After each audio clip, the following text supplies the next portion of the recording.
So hi this is Prabhat Ranjan और आज की इस वीडियो में रिव्यू कर रहे होंगे यूनिवर्सिटी ऑफ कैलकाटा की। अब यूनिवर्सिटी ऑफ कैलकाटा में बहुत सारे प्रकार के कोर्सेज चल रहे होते हैं along with engineering departments, but हमारा तो इंजीनियरिंग कॉलेज वाला चैनल है तो हम सिर्फ और सिर्फ इसके बीटेक डिपार्टमेंट की बात कर रहे होंगे। तो आज के इस वीडियो में हम जहां कहीं भी सिर्फ और सिर्फ यूनिवर्सिटी ऑफ कैलकाटा का नाम लें, इसका मतलब हम इसके इंजीनियरिंग डिपार्टमेंट बीटेक की बात कर रहे हैं। तो यूनिवर्सिटी ऑफ कैलकाटा हमारे कोलकाता वेस्ट बंगाल में स्थित एक गवर्नमेंट कॉलेज है जिसकी स्थापना 1857 में हुई थी। और बात करें एनआरएफ रैंकिंग की तो अभी तक इन्हें कोई भी एनआरएफ इंजीनियरिंग रैंकिंग प्राप्त नहीं है। हर कॉलेज रिव्यू वीडियो आज की इस वीडियो में भी सबसे पहले इंटरनेट पर जितना भी डेटा अवेलेबल है like placements, admission process, cut off fee structure बहुत क्विकली डिस्कस करने के बाद आराम से इत्मीनान से college and hostel life discuss कर रहे होंगे। तो स्टार्ट कर ले प्लेसमेंट के साथ। तुम्हारे पास इनके प्लेसमेंट्स का कोई ऑफिशियल डेटा अवेलेबल नहीं है, लेकिन स्टूडेंट्स ने बता रखा है कि अगर आप computer science engineering like branches आपका चाहे वो कंप्यूटर साइंस इंजीनियरिंग हो गया, इंफॉर्मेशन टेक्नोलॉजी जैसे ब्रांचेस ले रहे हो तो आपके प्लेसमेंट्स अप्रोक्स 90 से 100% ही मानकर आप चल रहे होंगे। इसी के साथ एवरेज पैकेज हमें स्टूडेंट्स ने 9 एलपीए तक बताया, किन्हीं ने तो 10 एलपीए तक भी बता दिया। तो प्लेसमेंट्स काफी बढ़िया है आपके कंप्यूटर साइंस और आईटी ब्रांच में। चलिए बारी बारी से हम सभी ब्रांचेस के बारे में बात कर लेते हैं। तो स्टार्ट करते हैं केमिकल इंजीनियरिंग के साथ। केमिकल इंजीनियरिंग में भी स्टूडेंट्स ने बताया कि 6, 6.5, 7 एलपीए के आसपास का एवरेज पैकेज मिल जाता है। काफी बढ़िया पैकेजेस केमिकल इंजीनियरिंग में हमें यहाँ देखने को मिल रहे होते हैं और अप्रोक्स 90% प्लेसमेंट परसेंटेज यहाँ भी बताया गया है। Chemical technology with specified specialization, इसमें उतने बढ़िया प्लेसमेंट्स नहीं है। और कुछ ब्रांचेस है like electronics and communication engineering, mostly आपके मतलब समझ लीजिए रिसर्च के लिए प्लेसमेंट्स उतने बढ़िया आपके ईसीई में नहीं हो रहे होते हैं। ऑप्टिक्स में भी आपका उतना बढ़िया प्लेसमेंट नहीं हो रहा होता है। अब अगर बात कर ले हम इलेक्ट्रिकल इंजीनियरिंग तो यहाँ भी प्लेसमेंट्स बढ़िया बताए गए, 90% के आसपास यहाँ भी आप मानकर चल सकते हो। और एवरेज पैकेज इसका भी 6.5, 7 एलपी स्टूडेंट्स ने बताया है। आगे अगर हम बात कर ले अपने इंस्ट्रूमेंटेशन इंजीनियरिंग की तो सेम इलेक्ट्रिकल वाला आप प्लेसमेंट्स यहां भी लेकर चल सकते हो। 6.5, 7 एलपीए का एवरेज पैकेज और उसी के साथ 80 to 90% के आसपास का placement percentage. Jute and fibre में भी आपका बढ़िया बढ़िया प्लेसमेंट लग जा रहा होता है। अगेन इसका मतलब एवरेज पैकेज बहुत ज्यादा तो नहीं है, 4-5 के आसपास आप मानकर चल सकते हो, 5 एलपीए के आसपास जितना हमें स्टूडेंट्स ने बताया है। लेकिन प्लेसमेंट परसेंटेज इसका भी बहुत बढ़िया हमें देखने को मिल रहा होगा। और वही पॉलीमर में भी वही है आपका प्लेसमेंट परसेंटेज स्टूडेंट्स तो 100% बता दिया है, लेकिन एवरेज पैकेज इसका भी मतलब 5, 5.5 के आसपास मानकर चल रहे होंगे। तो अभी जो मैंने डेटा दिया है ये एग्जैक्ट डेटा नहीं है क्योंकि ऑफिशियल डेटा कॉलेज की तरफ से रिवील नहीं किया गया है। ये डेटा हमें अंदाजा पर मिला है, जो स्टूडेंट्स को अंदाजा हुआ है। क्योंकि देखिए स्टूडेंट्स के पास में एग्जैक्ट डिटेल्स तभी आते हैं जब कॉलेज ऑफिशियल डेटा रिवील करती है। तो स्टूडेंट्स ने भी अंदाजा पर ही डेटा दिया है, बट इससे हमें एक आइडिया लग जाता है कि अच्छा इस ब्रांच में इस प्रकार के प्लेसमेंट रिकॉर्ड्स देखने को मिल रहे होंगे। बात कर ले एडमिशन प्रोसेस की तो बहुत सारे स्टूडेंट्स कंफ्यूज होते हैं, भैया गवर्नमेंट कॉलेज है वेस्ट बंगाल में तो गवर्नमेंट कॉलेजेस में सिर्फ डोमिसाइल वाले स्टूडेंट्स जो हो गए उन्हीं को एडमिशन मिल रहा होता है, आउटसाइड वेस्ट बंगाल वाले को नहीं मिल रहा होता। बट हमारे जो भी यूनिवर्सिटीज हो गए लाइक आपका जादवपुर यूनिवर्सिटी हो गया, इसी के साथ हमारा आज का कैलकाटा यूनिवर्सिटी हो गया, इन सभी में आउटसाइड वेस्ट बंगाल वाले स्टूडेंट्स को भी एडमिशन मिल रहा होगा।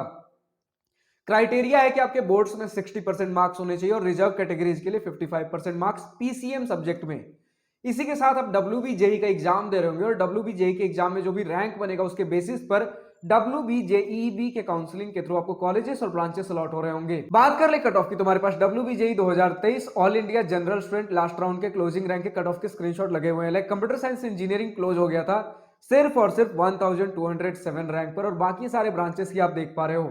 अब अगर आपको हर ईयर हर राउंड हर कैटेगरी कट ऑफ चाहिए तो आप कॉलेज प्रवेश के वेबसाइट पर विजिट कर सकते हो।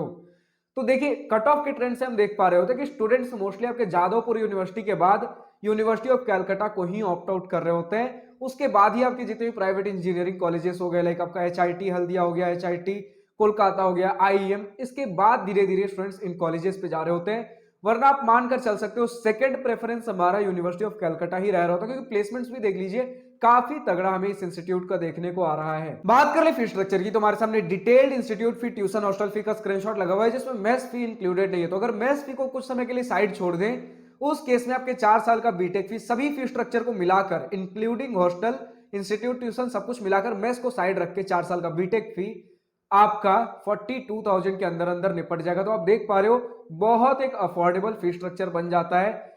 इतना तो आपके बहुत सारे इंस्टीट्यूट्स का लाइक अगर आप एनआईटीज का भी ले लीजिए तो जो भी स्टूडेंट्स आपके ओबीसी जनरल हो गए जिनका 1 लाख से नीचे का इनकम सर्टिफिकेट, या फिर एससी एसटी स्टूडेंट्स उनका मतलब जिनका ट्यूशन फी पूरा छूट रहा है उस केस में भी एक सेमेस्टर का फी हो जाता है इतना 41,000 42,000 इतना लग रहा होता है।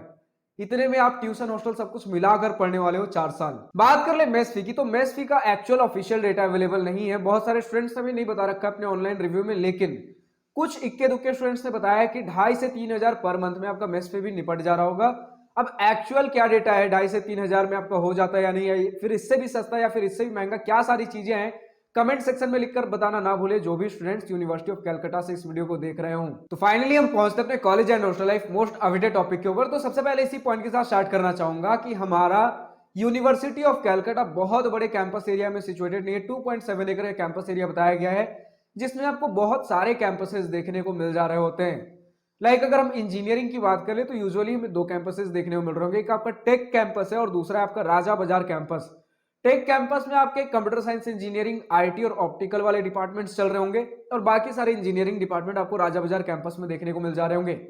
हॉस्टल फैसिलिटीज की बात कर ले तो टेक कैंपस से आपके 10 किलोमीटर दूर बताया जा रहा है राजा बाजार एरिया के अंदर लोकेटेड है आपके हॉस्टल्स, जिसके लिए प्रॉपर बस फैसिलिटीज प्रोवाइडेड है। बात कर ले अगर हमारा कैंपस किस प्रकार का है, तो स्टूडेंट्स ने लिख रखा है कि campus life is quite boring in tech campus but Raja Bazar campus is very interesting. तो राजा बाजार में आपको इंफ्रास्ट्रक्चर बेटर देखने को मिल रहा होगा, कैंपस लाइफ बेटर देखने को मिल रहा होगा, लेकिन टेक कैंपस उतना कुछ खास नहीं है। बट टेक कैंपस में आपको रहना ही कितना देर है, क्लासेस करना है, आना है, हॉस्टल में रहना है, जिसमें हॉस्टल फैसिलिटीज स्टूडेंट्स ने प्रॉपर बढ़िया बता रखा है। मतलब स्टूडेंट्स ने बोला है कि हमें जिस प्रकार की एक्सपेक्टेशन थी उससे बढ़िया हमें हॉस्टल मिले हैं। इसका मतलब ये नहीं कि आप 5 स्टार और 3 स्टार होटल से कंपेयर कर लो, हॉस्टल है हॉस्टल जैसा ही रहेगा। स्टूडेंट्स ने मैच्योरिटी दिखाते हुए बोला है कि जिस प्रकार के हॉस्टल्स हम देखते हैं गवर्नमेंट कॉलेजेस में, उनसे हमें बेटर हॉस्टल्स देखने को मिले हैं। और किस प्रकार का सिटिंग कैपेसिटी होगा, तो कुछ स्टूडेंट्स बता रहे कि फर्स्ट, सेकंड और थर्ड ईयर में आपको 3 सीटर रूम देखने को मिलेगा और उसके बाद सिंगल सीटर। तो कुछ स्टूडेंट्स ने बताया कि फर्स्ट और सेकंड ईयर में 3 सीटर और उसके बाद सिंगल सीटर। खैर जो भी हो, कम से कम इतना तो कंफर्म हो गया कि फर्स्ट और सेकंड ईयर में आपको 3 सीटर ही देखने को मिल रहा होगा। अब थर्ड ईयर का कंफ्यूजन है कि थर्ड ईयर में आपको 3 सीटर मिलेगा या फिर थर्ड ईयर से आपको सिंगल सीटर मिलना चालू हो जाता है। जो भी सारे डेटा हैं कमेंट सेक्शन में लिखकर बताना ना भूले जो भी स्टूडेंट यूनिवर्सिटी ऑफ कलकत्ता से इस वीडियो को देख रहे हो। और अगर ये सारे डेटा लिख ही रहे हो तो लगे हाथ और भी चीजें लिख दीजिए, किस प्रकार का कैंपस लाइफ है, क्या सारे आपके मार्केट से कनेक्टिविटी है, किस प्रकार का आपका फेस्ट इवेंट्स, क्या सारी चीजें हो रही होती है। खैर स्टूडेंट्स ने हमें ये बताया है कि इवेंट्स एंड फेस्ट आपके ठीक ठाक हो रहे होंगे, बढ़िया लेवल पर हो जाते हैं, कल्चरल क्लब्स भी ठीक ठाक आपके पास अवेलेबल हैं। लेकिन वही बात है, कैंपस एरिया बहुत बड़ा नहीं है, लेकिन स्पोर्ट्स फैसिलिटी वहीं अगर बात करें तो स्टूडेंट्स ने बताया प्रॉपरली वेल मैनेज नहीं है। मतलब स्पोर्ट्स फैसिलिटी में थोड़ी सी दिक्कत आने वाली है। इवेंट्स, कल्चरल क्लब्स, ये सारी चीजें डिसेंट है, ठीक ठाक है, बहुत ज्यादा बड़े लेवल पर नहीं बोल सकते बट ठीक है, डिसेंट मिल रही होंगी। स्पोर्ट्स फैसिलिटी भी डिसेंट है, लेकिन स्टूडेंट्स ने आपत्ति जताई है उतना प्रॉपरली वेल मैनेज नहीं है। बट फैसिलिटीज गिन चुनकर आपको लगभग हर प्रकार की देखने को मिल जा रही होंगी। तो इसी प्रकार की चीजें अब अगर हम बात कर ले इसी के साथ आप अपने कनेक्टिविटी की, तो नियरेस्ट रेलवे स्टेशन आपको देखने को मिल रहा होगा 6.5 किलोमीटर दूर सियालडा रेलवे स्टेशन, 10 किलोमीटर दूर हावड़ा जंक्शन रेलवे स्टेशन और नियरेस्ट एयरपोर्ट है 13.5 किलोमीटर दूर नेताजी सुभाष चंद्र बोस इंटरनेशनल एयरपोर्ट कोलकाता। अब अगर बात करें हमारे प्रोफेसर्स किस प्रकार के, तो कुछ स्टूडेंट्स ने बताया कि ऑनेस्टी के साथ मार्किंग देते हैं। इसका मतलब ये हुआ कि जितना बाकी सारे सिमिलर कॉलेजेस में देख रहे हो कि नंबर भर भर के मिल रहे हैं, उनसे यहाँ पर थोड़ा सा रेस्ट्रिक्ट कर दिया जाता है। स्टूडेंट्स जितना एक्सपेक्टेशन लेकर आते हैं कि थोड़ा बहुत भी पढ़ेंगे नंबर मिल जाएगा, तो वो सारी चीजें यहाँ पर थोड़ी सी दिक्कत होने वाली हैं। और रिसर्च के मामले में बताया जा रहा है हमारा कॉलेज काफी बढ़िया है, मतलब कॉलेज बढ़िया रहने वाला है। जादवपुर यूनिवर्सिटी के बाद ऐसे ही स्टूडेंट्स इसे सेकंड नंबर पे ऑप्ट आउट नहीं कर रहे हैं, तो कॉलेज बढ़िया है। बट वही है कि कैंपस थोड़ा सा छोटा हो जाता है, स्पोर्ट्स फैसिलिटी थोड़ी सी लिमिटेड है और events and fest, cultural clubs हैं डिसेंट लेवल पर है, बहुत बड़े लेवल पर नहीं हो रहे होंगे और प्रोफेसर्स थोड़े से नंबर हिसाब किताब से लिमिट में दे रहे होते हैं। तो इसी प्रकार का हमारा कैंपस का ओवरव्यू था। जो भी स्टूडेंट्स यूनिवर्सिटी ऑफ कैलकाटा से इस वीडियो को देख रहे हैं, खासकर बीटेक अगर कर रहे हो, तो अभी तक का आपका अपना कॉलेज एक्सपीरियंस कैसा रहा है और पॉजिटिव नेगेटिव जो भी आपका अपना कॉलेज ओपिनियन हो, या फिर आज के इस वीडियो में मेरे किसी पॉइंट से सहमत या फिर असहमत हो, या फिर किसी पर्टिकुलर बीटेक इंजीनियरिंग ब्रांच का प्लेसमेंट डेटा अवेलेबल है, लेटेस्ट प्लेसमेंट डेटा, तो ये सारी चीजें कमेंट सेक्शन में लिखकर बताना ना भूलें। और जो भी स्टूडेंट्स किसी दूसरे इंजीनियरिंग कॉलेज से इस वीडियो को देख रहे हैं, अगर अभी तक आपके इंजीनियरिंग कॉलेज का वीडियो हमारे चैनल पर अवेलेबल नहीं है, तो डिस्क्रिप्शन में आपको एक गूगल फॉर्म देखने को मिल जाएगा जिसमें आपके कॉलेज से रिलेटेड हर छोटे से बड़े डिटेल्स पूछ रखे गए हैं। तो उस गूगल फॉर्म को ईमानदारी और जिम्मेदारी के साथ फिल आउट करिए ताकि हमारे पास आपके कॉलेज से रिलेटेड हर छोटे से बड़े डिटेल्स अवेलेबल और आपके कॉलेज का वीडियो जल्द से जल्द बना सकूं। आज की इस वीडियो में इतना ही। अगर वीडियो पसंद आई हो तो लाइक शेयर सब्सक्राइब दिल खोलकर करिएगा और अगर कुछ दिल की बातें, कुछ मन की बातें लिखकर बतानी हो या पूछनी हो तो कमेंट सेक्शन आप ही के लिए तो है। Thank you for watching this video. Good bye, nice day, wish you all the best for future. Enjoy journey.